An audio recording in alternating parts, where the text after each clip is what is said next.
We have one of the best car guys working right now in games. You know, Mike Olson, he's done countless games before on cars. We chose 60 car bodies because we actually wanted to set that bar really high.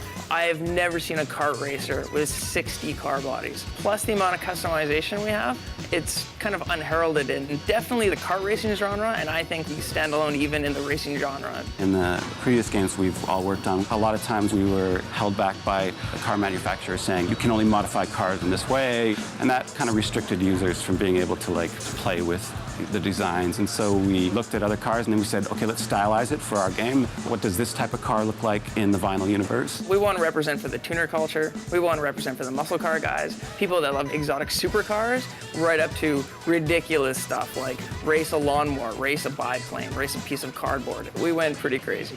Every car in our game is based off this chassis right here. You can see all of these little markers. These are all points that the customization system use. This marker right here, this is where the right front suspension gets attached. Right here, this marker is the steering wheel. You see how the body fits over top of that chassis. A lot of tuner guys out there know that term bolt-on. That's essentially what this is. It's a bolt-on customization system. We also decided to do parts that were much more fun and allowed the user to do something that's a little different. We have hundreds of parts. You see all these little dots?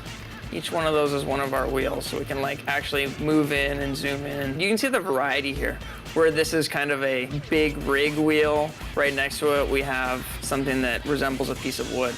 Right next to it, this is a piece of cheese. Here's a cardboard wheel. Here's a 1950s style spinner wheel. If you give enough parts, but they all work together, when you look at them as a style, then it all still comes together, but people have their own touch on that. When it comes to engines, everything powers our cars. We have crystal power. We even have a hamster wheel in there. There's so many different engines to choose from. It's definitely a challenge, but a fun challenge. Making something that isn't going to annoy the heck out of you when you're hearing it 24/7 racing it.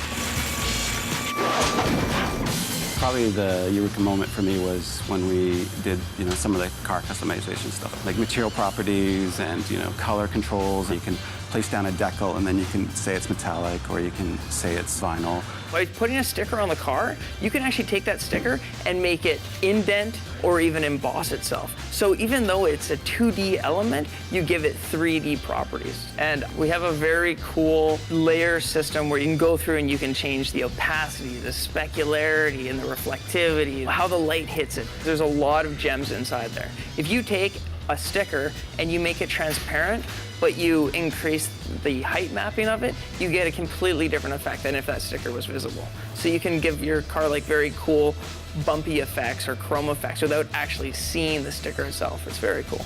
We're giving the player the tools to create whatever they want, and we can only imagine a small portion of what the player is actually going to be able to do. So once these tools get in the player's hands, I cannot wait to see what people are able to do.